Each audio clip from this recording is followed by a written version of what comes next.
Monggo sekali spirit semangat tetap kita berkhidmat di NU, bahwa sekali lagi raga ini yang Allah berikan ya untuk berjuang ataupun tidak untuk berjuang, pada masanya pasti akan habis dan akan hancur. Tapi kalau kita untuk berjuang, insya Allah sampai kapanpun ya itu dihitung amal ibadah.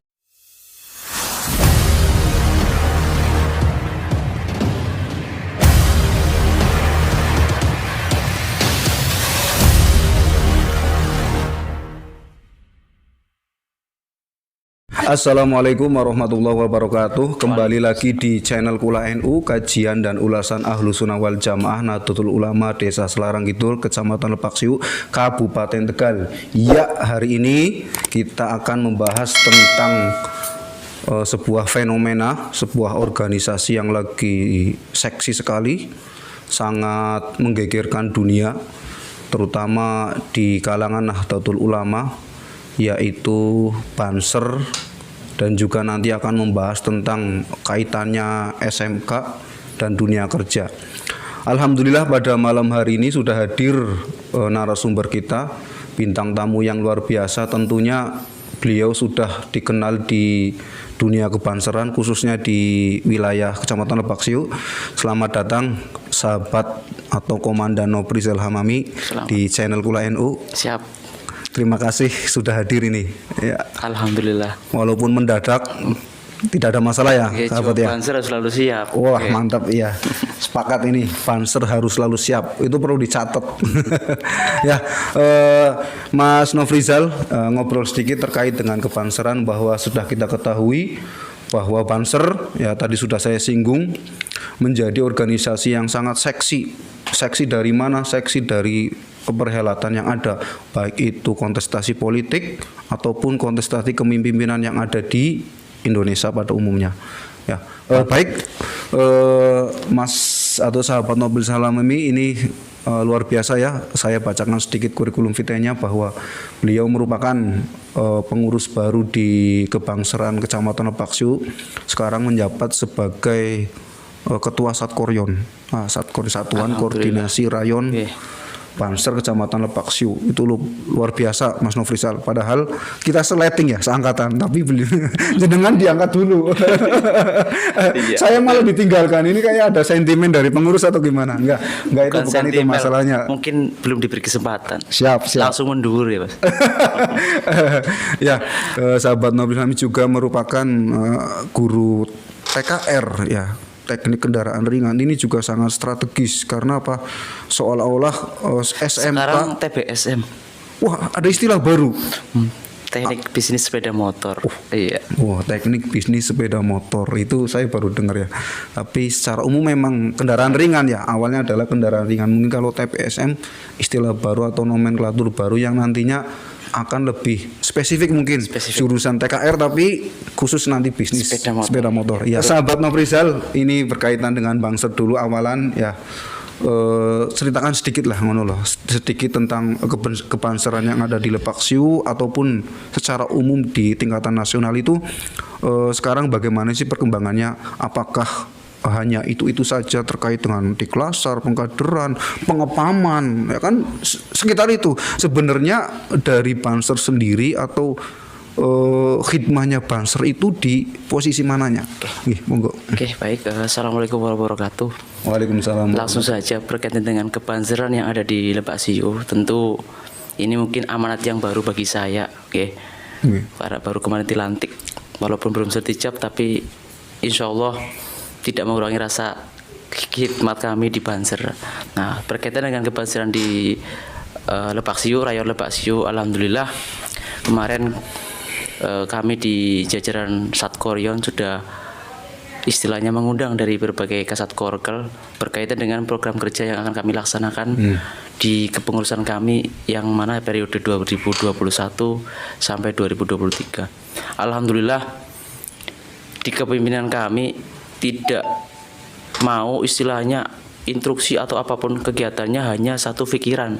Saya pengen mendengar dari jajaran Satkorkel di desa-desa yang ada di Lepaksiu itu, monggo yang punya ide, punya gagasan dan sebagainya kita tampung. Lalu kita sepakati nanti seperti apa program kerjanya, mudah-mudahan dengan ide-ide yang datang dari desa-desa tersebut ya menjadikan semangat yang luar biasa. Terutama mungkin selama ini kita fokus kalau Banser itu hanya ngepam dan sebagainya, bahwa perlu disadari. Kemarin juga kita sudah membagikan tentang walaupun saya yakin semua anggota Banser sekarang bermedsos, tapi kadang kita lupa tentang bahwa di medsos itu ada loh ya tentang peraturan organisasi yang mana itu sudah lengkap, tugas pokok Banser, kewajiban Banser dan sebagainya itu sudah diatur. Makanya kami menekankan di kepengurusan kami untuk kedepannya siapapun nanti Kasat Korionnya, saya berharap ketika berhikmat di Banser jangan pernah melihat siapa yang duduk di Kasat Koryon, tapi monggo kita niatkan hikmat berhikmat. Ya, artinya ketika melihat siapa yang duduk di Kasat Koryon, ketika kita cocok, ketika kita pas, dia mungkin akan lebih semangat. Dia mungkin benar-benar luar biasa spiritnya. Tapi kalau ketika melihat seseorang, kemudian aku nggak cocok sama si A dan sebagainya, saya yakin lama-lama yang tadinya aktif di Banser lama-lama akan tenggelam. Militannya malah berkurang. Militannya hilang, bisa jadi hilang. Nggak cuma berkurang, bisa jadi hilang.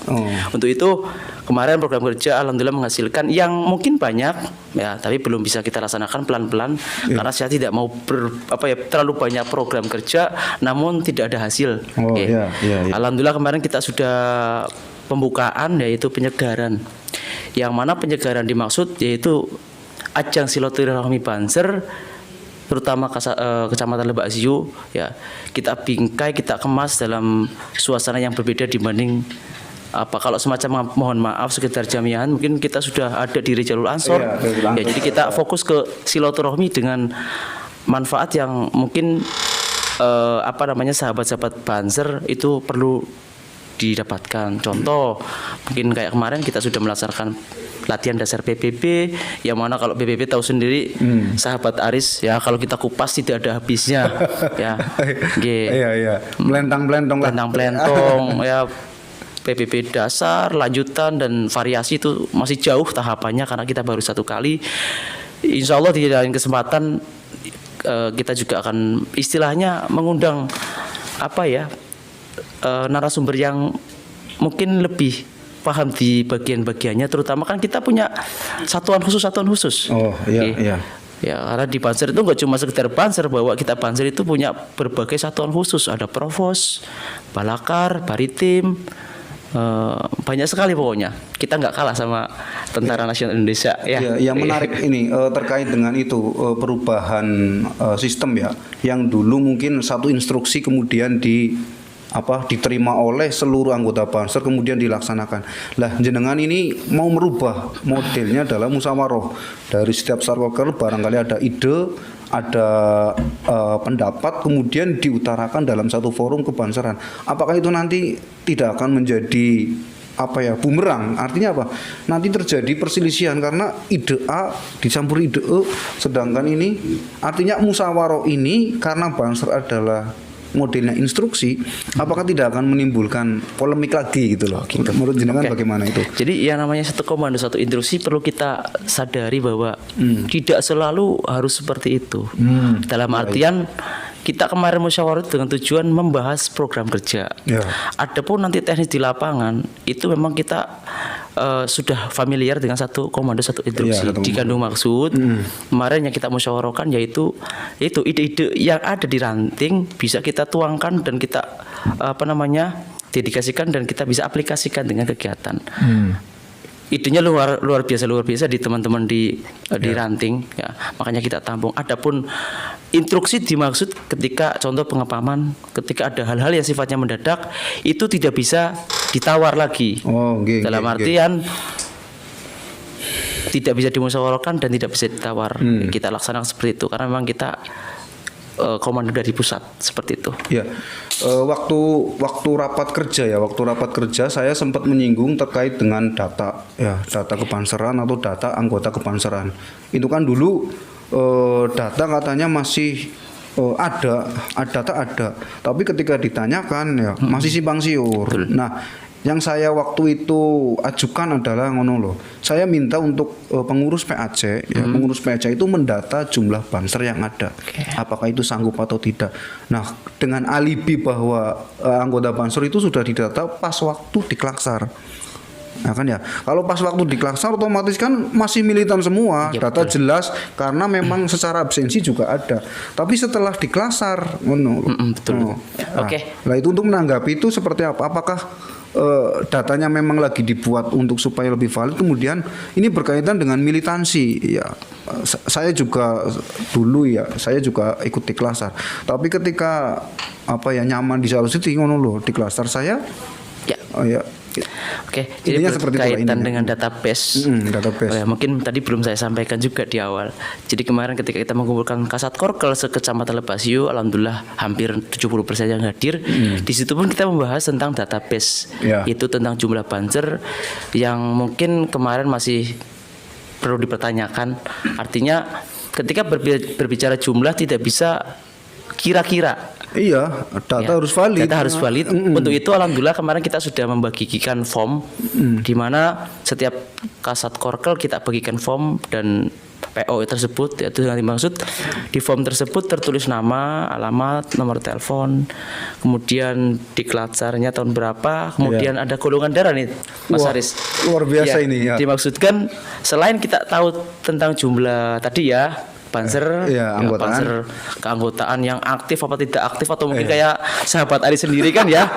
Ini kan di Klatsar tapi kayaknya mau gagah-gagahan tok. Ya artinya cuma biar pakai jaket banser itu enggak malu apa gimana ini. Ini PR terberat itu seperti itu.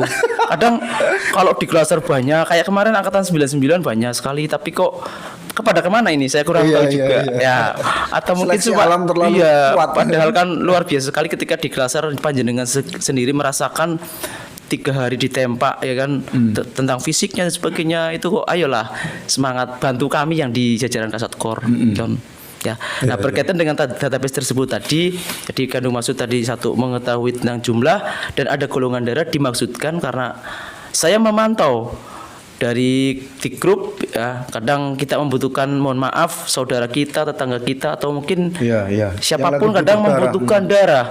Saya yakin ketika anggota Banser itu tahu golongan darahnya, dia tidak mau langsung jawab pasti. Karena sahabat Banser itu luar biasa sekali. Luar biasa sekali ya. Ngapa mangkat dewek, bayar dewek seragam ya di Klatsar bayar itu sudah luar biasa sekali. Jadi tidak pernah diragukan rasa kemanusiaan itu seorang Banser.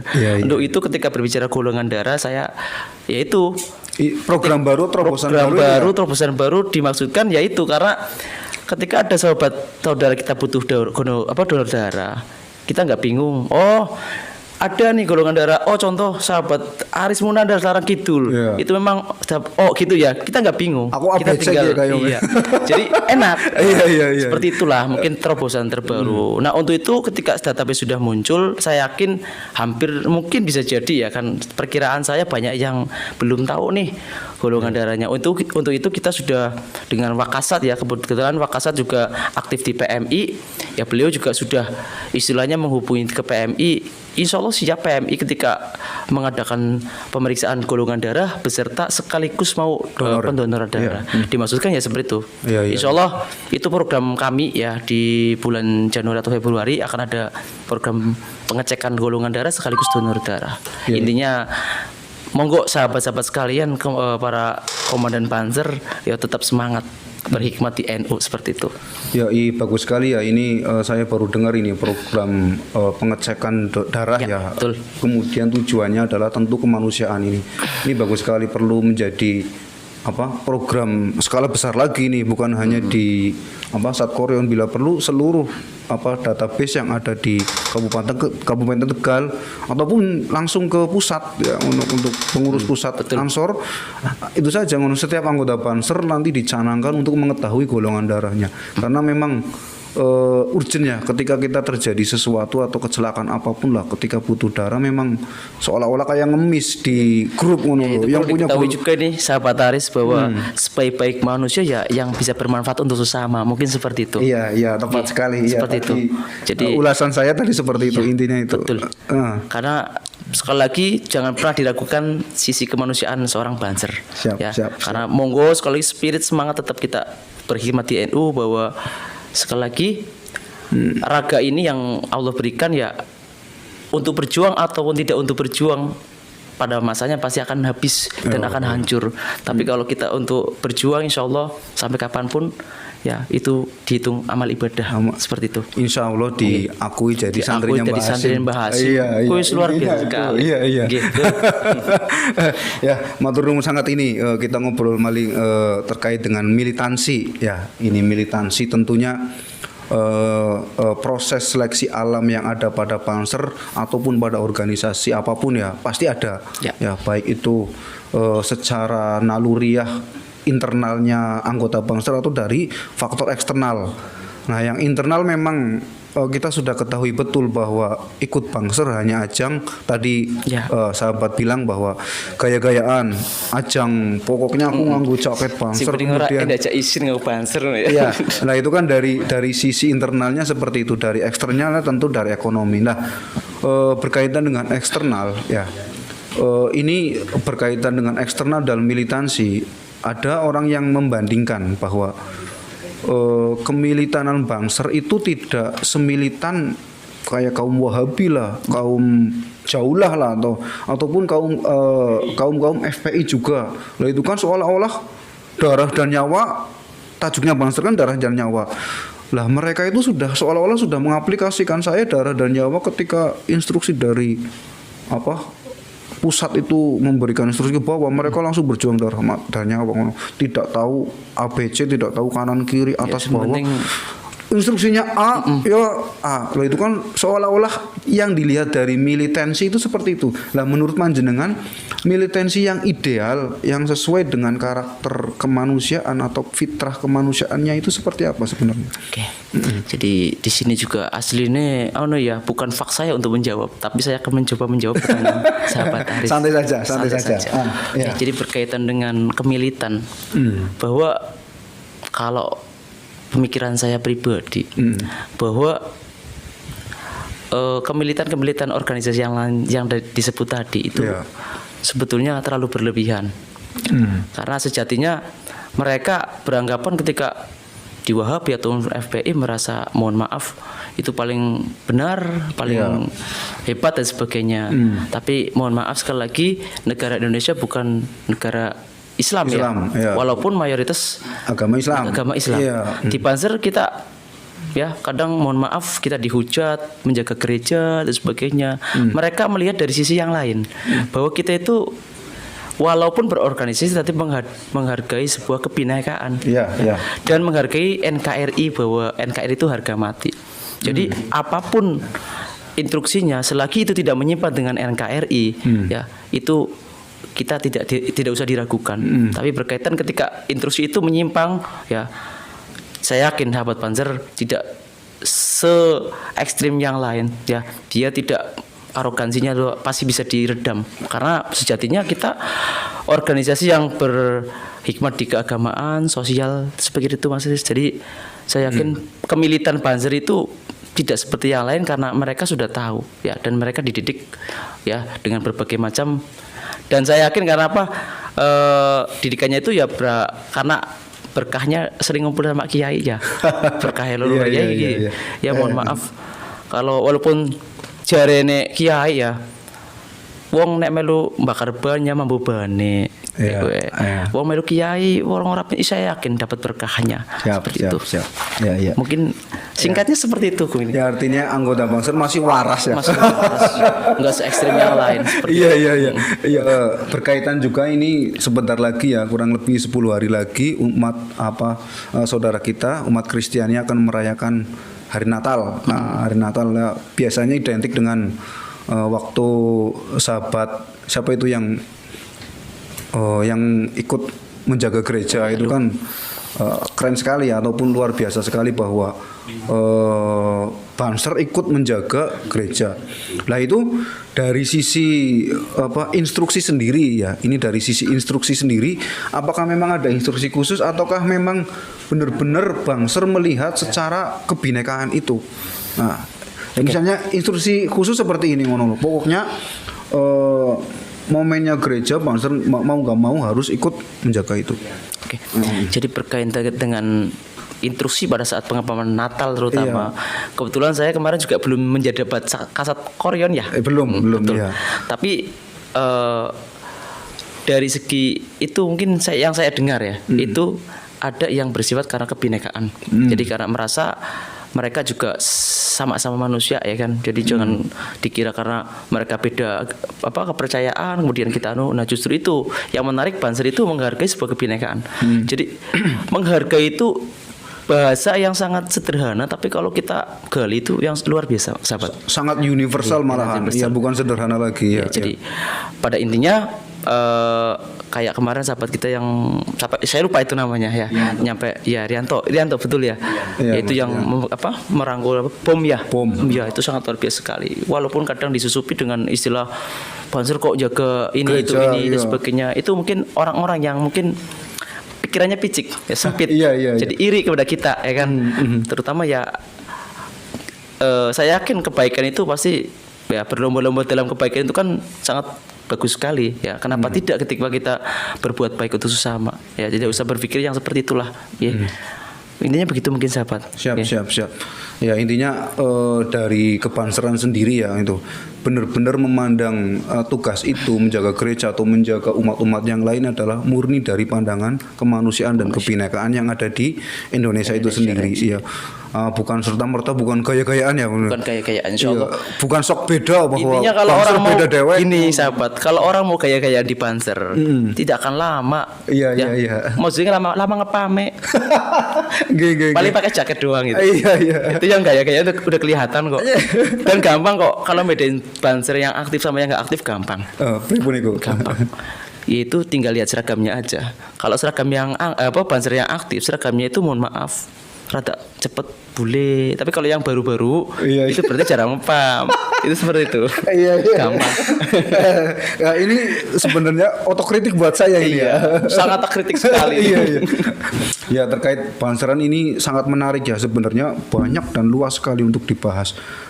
Ini juga berkaitan dengan tampuk kepemimpinan ya, bahwa pimpinan pusat Banser sendiri sekarang sudah jadi Gus Menteri ya, istilahnya Gus Menteri yang membidangi keagamaan. Nah, tentunya kan dari statement beliau ataupun dari tindak laku beliau itu sangat diincer nih ya, sangat pegang nih nunggu kesalahannya bahwa Gus Menteri itu kepleset lidah atau kepleset tindak laku, akhirnya yang nanti akan menjadi gejolak di bawah. Nah, untuk menanggulangi itu sebenarnya ada nggak sih musyawarah ataupun urun ide untuk menjaga marwah Banser supaya Gus Menteri itu tidak terjadi hal-hal yang tidak diinginkan, atau dari Banser sendiri membentuk pasukan cyber, istilahnya bukan buzzer lah, tapi membentuk pasukan cyber yang memang untuk menjaga marwah Banser sendiri, termasuk ketuanya sendiri itu loh. Ya. Jadi ini sangat sensitif sekali ini. Harus sensitif. Jadi biar viral. Berkaitan dengan pimpinan kita ya, pimpinan tertinggi kita Gus Yakut Khalil di Menteri Keagamaan. Saya bangga ketika beliau diangkat sebagai menteri, sangat luar biasa sekali. Tapi pesan kami di jajaran Kasat Koryo ya, ini pesan pribadi sekaligus organisasi. Mewakili. Jadi Gus Menteri jangan pernah takut ya. Selalu maju, pantang mundur ya. Tentu asal benar. Asal benar. Dan kemaslahatnya itu diutamakan untuk sesama ya. Pada intinya sahabat kita ya itu ya Gus Yakut sudah menjadi menteri itu bisa jadi ujian dan bisa jadi pujian. Dimaksudkan ketika menjadi ujian ya ini nanti ya kan banyak sekali orang-orang yang mencari kesalahan-kesalahan untuk menjatuhkan beliau ya kan. Dikatakan pujian ketika beliau berhasil memimpin dengan tidak ada masalah. Artinya walaupun ada masalah bisa terselesaikan dengan baik. Untuk itu doa kami yang di bawah ya selalu mendoakan mudah-mudahan Gus Yakut selalu diberikan kesehatan ya, menjadi pimpinan yang amanah. Ya, amin. Seperti itu, sahabat. Lah dari Banser sendiri selain dari khidmat, apa sih yang ditawarkan dari Banser untuk membuat anggotanya itu militan? Karena saya juga ini ya menganggap Banser misalnya ini ya secara jujur saja ngono lho. Kalau mereka mengharapkannya ngepam saja, ngepam dapat ongkos atau ngepam dapat itu, meskipun embel-embelnya adalah kita berhikmah itu tanpa mengharapkan itu. Ya. Tapi tidak bisa dipungkiri jiwa kemanusiaan kita kalau ngepam ya ada itulah yang ada bisaroh lah bahasanya seperti itu. Nah, menurut jenengan bagaimana ini untuk menanggulangi inilah? Kembali lagi tentang selain berhikmat itu alasan kenapa kok Banser pada militan, tentu sekali lagi ini pertanyaan yang mungkin datang dari hatinya Mas Haris nih. Balik lagi kita tanggap seperti itu. Jadi bahwa berhikmat itu, ketika berhikmat benar-benar hikmat, saya yakin ya ketika kita mau masuk, mohon maaf, tempat rekreasi yang sangat VVIP mungkin ya, itu kan tentu bayarnya mahal. Bonafit lah mana ya. Fasilitas nomor 1. Nah, di Banser juga sama sahabat Aris, bahwa siapa sih orangnya yang tidak mau dijadikan santri Mbah Hasyim Asy'ari dan didoakan mlebu surga beserta anak cucunya. Satu itu. Yang kedua ya, Habib Lutfi saja sanjang seperti ini. Apabila beliau diberikan kesempatan atau mungkin tiket masuk surga, beliau tidak mau mengambilnya sebelum sahabat-sahabat Banser untuk masuk terlebih dahulu. Itu kan sangat luar biasa. Masa tiket surga kok cuma dibayar dengan ngepam yang harus bayarkan seperti itu. Adapun cuma ketika ngepam, mohon maaf, mungkin itu saya yakin tidak ada tidak berharap sahabat-sahabat Banser. Tapi ketika itu datang ya itu rezeki menurut saya. Tidak, jangan ditolak. Tapi jangan berharap ketika kita ngepam harus mendapatkan ongkos. Jangan pernah. Beda, karena organisasi kita benar-benar organisasi yang berhikmat. Adapun yang tadi ngamplopi dan sebagainya itu ya rezeki buat sahabat-sahabat sekalian di Banser. Nah, sekali lagi hikmat itu monggo lah sahabat Aris mungkin lebih pandai dibanding saya, lebih berhikmat itu bagaimana sih caranya, kan kayak gitu. Kan harus datang yakin. Karena sejatinya begini, saya berpesan, jangan pernah berorganisasi dengan banyak alasan, sahabat. Karena kalau banyak alasan, suatu ketika bisa meninggalkan pula dengan berbagai alasan. Itu seperti itu. Jadi monggo lah berhikmat. Kuatnya bagus itu ya. Jangan banyak alasan lah, monggo sahabat. Ngalah berkah mawon ya, di aku santri Mbah Hasyim itu sudah sangat luar biasa. Oke. Ini quote-nya sangat bagus ya. Masuk organisasi apapun jangan banyak alasan. Jangan banyak alasan. Nanti ketika jenuh ya, ketika banyak alasan pula ninggalin. Kayak panjenengan ya, pelan-pelan ninggalin ini. Saya selalu militan ya. Alhamdulillah. Ya, ini berkaitan dengan itu juga ya, bahwa memang alasan lagi ya, bukan alasan untuk mencari kambing hitam, tapi alasan rasional daripada ikut Banser kan. Tadi satu untuk ajang gaya-gayaan, kemudian ada ajang untuk mencari pekerjaan. Karena di Banser sendiri adalah saya yakin kekuatan besarnya adalah di jaringan, ya kan ya. Kekuatan besarnya di jaringan. Tahu sendiri tadi sudah saya sampaikan tentang database, tentang biar valid. Artinya untuk apa? Untuk membangun jaringan supaya lebih jelas lagi. Nah, berkaitan dengan alasan untuk masuk Banser kemudian membangun jaringan di situ, ya tidak lepas dari mencari pekerjaan lah. Ini juga nanti akan berkaitan dengan tema selanjutnya terkait dengan bagaimana sih proses SMK dan pekerjaannya seperti apa. Untuk keadaan itu untuk kerja, karena memang Banser yang umuran aktif atau umuran yang lagi semangatnya kerja ya, itu kan nanti akan bertemu atau akan bersinggungan ya terkait dengan keadaan dirinya. Satu, keadaan dirinya belum mapan. Nah, kemudian ikut Banser. Nah, di tengah jalan ya dia lebih mementingkan pekerjaannya, Nah, apalagi yang belum pekerjaan ya otomatis mengharapkan itu. Nah, supaya tidak terjadi seperti itu dari pribadi jenengan sendiri sebagai guru otomotif ya, terutama nanti ya barangkali siswanya panjenengan masuk Banser yang lulusan itu. Nah, untuk menanggulangi itu ada trik khusus enggak atau ada cara khusus enggak seperti itu? Oke, jadi berkaitan dengan berbanser, tapi jangan pernah lupa tentang masa depan dan kewajiban, cita-cita ya. Cita-cita. Oke, jadi itu sesuatu yang tidak bisa kita pisahkan dan tidak bisa kita hindari, tentunya seperti itu. Ya. Jadi ketika berbanser terutama di kaula muda lah, ya seperti saya juga sebetulnya masih muda, ya kan. Untuk lari juga masih bisa kan gitu. Siap. Kalau pesan pribadi saya, Iya. terutama mungkin yang sudah punya anak istri dulu ya, karena kita sebagai banser jangan pernah melupakan bahwa kita juga seorang suami. Iya. Seorang suami sekaligus seorang ayah untuk anak-anak kita. Iya. Jadi walaupun banser kelihatannya sangat seperti itu, tetap jiwa romantisnya ada loh Mas. Iya, jiwa Ya, pink. jiwa pinknya ada. Ya, suka mong-mong itu harus jangan pernah hilang. Walaupun sudah menggunakan seperti ini ya nggak apa-apa sangar. Tapi kalau dalam hatinya saya yakin penuh kasih sayang. Iya. Untuk itu saya sering berpesan kepada sahabat-sahabat banser, ketika kita mau bertugas, satu selalu izin sama istri, mohon doa restu. Iya. Karena mohon maaf, jangan sampai ketika kita ngepam ya kan, kita melupakan istri kita, ya kan. Ya. Apalagi mohon maaf, istri kita belum tahu bahwa banser itu ngepam tidak ada bayarannya. Ya, nanti dikiranya kan, Mas amplopin di, nah itu kan perlu kita jelaskan bahwa banser itu benar-benar tulus ikhlas. Iya. Nah kemudian anak juga jangan pernah kita lupakan bahwa sejatinya anak itu anugerah terindah yang selalu kita harapkan, karena capeknya kita ketika sudah melihat anak kita di rumah ya itu sudah sangat luar biasa. Hilang capeknya.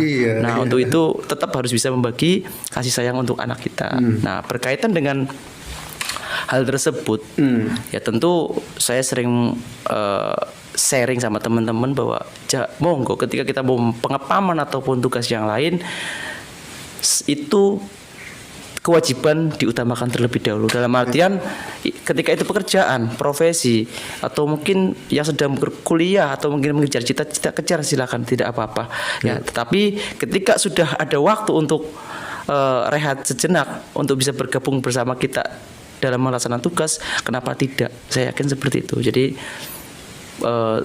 saya selalu support apapun keputusannya. Yang penting kembali lagi kepada banser ketika waktu sudah free atau seperti itu. Senggang punya kesempatan, ayolah aja disia-siakan gabung. Sebetulnya kalau kesempatan itu bukan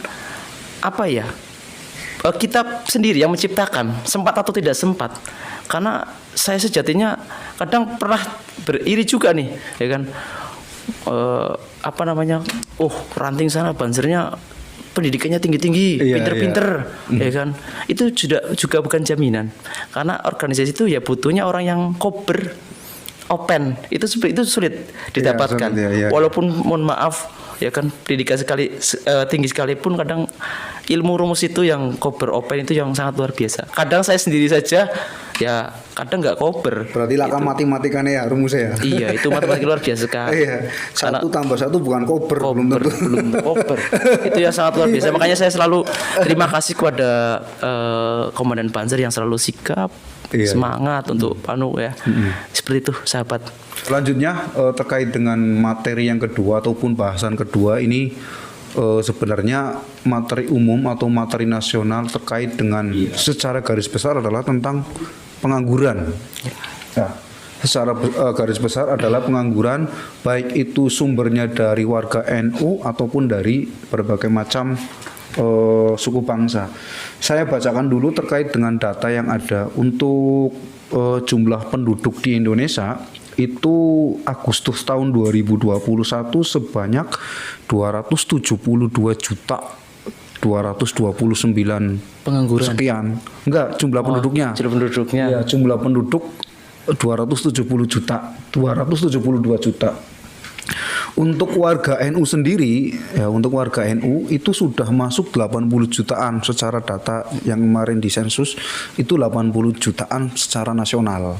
Nah, untuk pembagiannya laki-laki 137.521 juta, untuk perempuannya 134. Ternyata lebih banyak laki-lakinya daripada perempuannya. Untuk Indonesia sendiri, komposisi penduduk Indonesia. Nah, ini yang paling mencengangkan adalah pengangguran. Angka pengangguran ini cukup tinggi. Ada 9,7 juta pengangguran yang benar-benar nganggur. Artinya benar-benar tunawisma temenanan, tidak ada pekerjaan yang sama sekali. Nah, untuk kalau melihat data lagi ke lulusan SMK tahun kemarin 2020-2021 itu ada 1,6 juta. Jadi kalau di rata-rata tahun 2015 sampai tahun 2021 kalau dihitung secara rata-rata SMK itu menyumbang pengangguran sebanyak 5 tahun ya ini ya. Itu hampir 7 juta. Lulusan SMK. Ini kan angka yang sangat luar biasa. Ya Mas Nopri ya. Ya betul. 2015 sampai tahun 2020 itu menyumbang 7 jutaan yang lulusan SMK. Kalau kita hitung secara random ya atau secara bruto, secara kotor. Meskipun banyak lah unsurnya.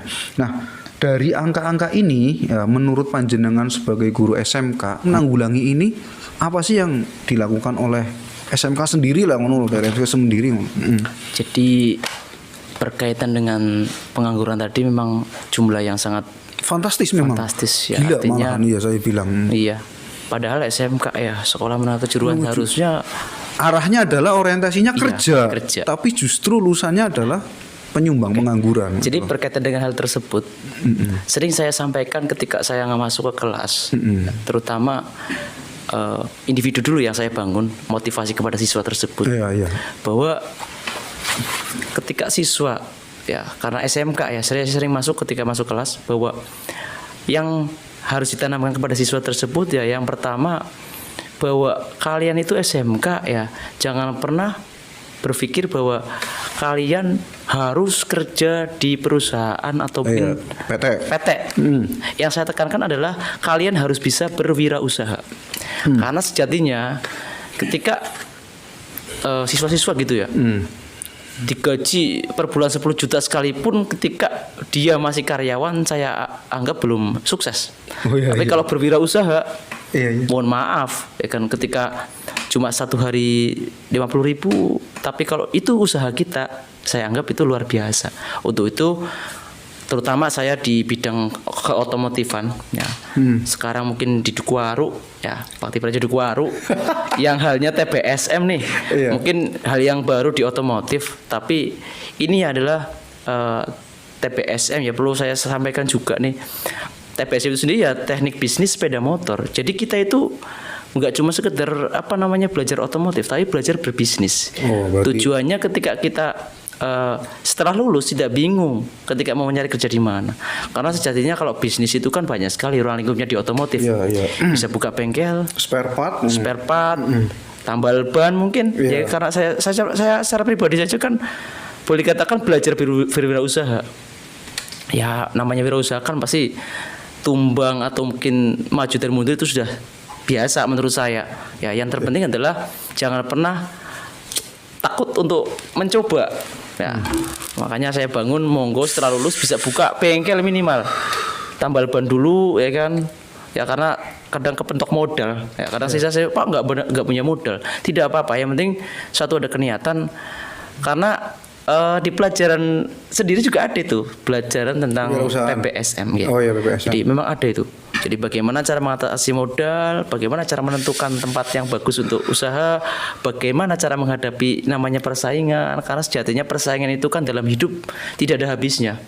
Luru pacar ya saingannya, ya, luru ilmu ya saingannya akeh. Berarti secara umum Anda mengakui ya bahwa untuk lulusan SMK atau sejenisnya itu tidak terserap di dunia kerja. Secara umum mengakui. Secara umum mengakui, tapi PR-nya ya mungkin